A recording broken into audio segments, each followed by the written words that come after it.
માનનીય મુખ્યમંત્રી ભૂપેન્દ્રભાઈ પટેલ સાહેબ તેમની સાથે પધારવાના છે રાજ્ય સરકારના નાણામંત્રી કનુભાઈ દેસાઈ સાહેબ અને ગુજરાત રાજ્યના સિંચાઈ મંત્રી આદરણીય ઈશ્વરસિંહ પટેલ, આદિજાતિ કલ્યાણ મંત્રી ભાઈ શ્રી નરેશભાઈ પટેલ અને આપણા આદિવાસી સમાજનું ગૌરવ કહેવાય કે જેમને આ પ્રોજેક્ટને સફળ બનાવવા માટે જે અથાગ પ્રયત્નો કર્યા એવા આદરણીય શ્રી ગણપતભાઈ વસાવા ઉપરાંત મંચ પર આ વિસ્તારના સન્માન્ય પ્રભુભાઈ વસાવા સંસદથી સર્વ ધારાસભ્યશ્રીઓ, ખૂબ મોટી સંખ્યામાં ઉપસ્થિત સર્વે આ યોજનાનો જેમને લાભ મળવાનો છે તેવા ખેડૂત ભાઈ બહેનો અને આપણો સંદેશો અન્ય લોકો સુધી પહોંચાડવાના છે.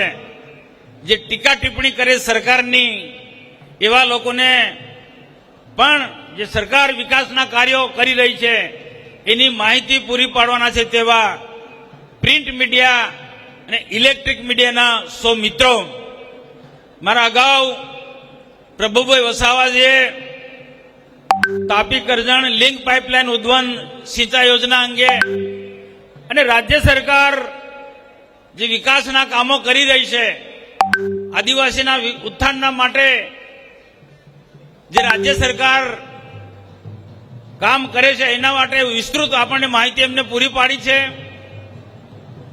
આપણે સૌ બધા જાણીએ છીએ તેમ કે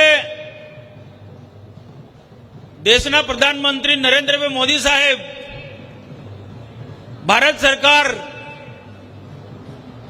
અનેક રાજ્યો સરકારોની સાથે રહીને 2047 સુધીમાં દેશને વિકસિત ભારત બનાવવાનો છે.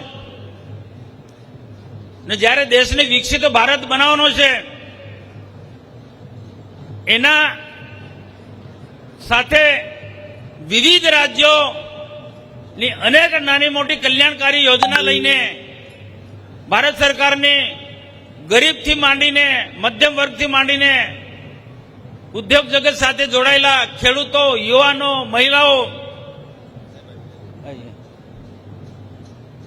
આ બધા જ લોકોનો એક સર્વાંગી વિકાસ થાય અને 2047માં સાચા અર્થમાં જ્યારે ભારત વિકસિત ભારત બનવાનો છે તો તેવા સમયે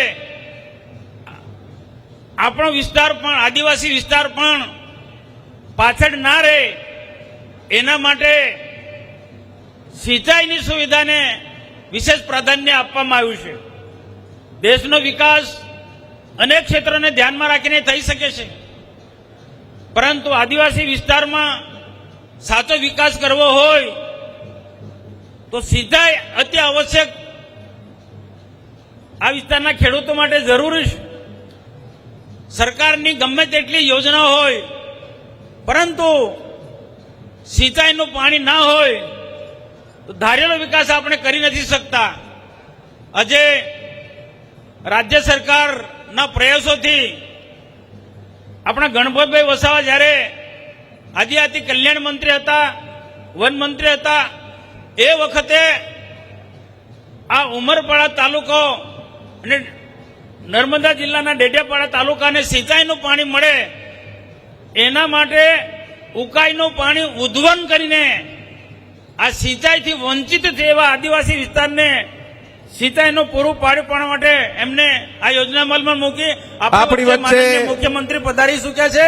માનનીય મુખ્યમંત્રી સાહેબનું આપણે સ્વાગત કરીએ છીએ કે આપણું ગૌરવ કહેવાય કે આપણા આદિવાસીને વચ્ચે માનનીય મુખ્યમંત્રી ભૂપેન્દ્રભાઈ પટેલ સાહેબ પધાર્યા છે. એમને આપણે બધા સૌ આકારીએ. ભારત માતા કી જય, વંદે માતરમ. બોલો ભારત માતા કી વંદે વંદે. ભગવાન બિરસા મુંડા કી, યામોગી દે મોગરા માતા કી. ધન્યવાદ.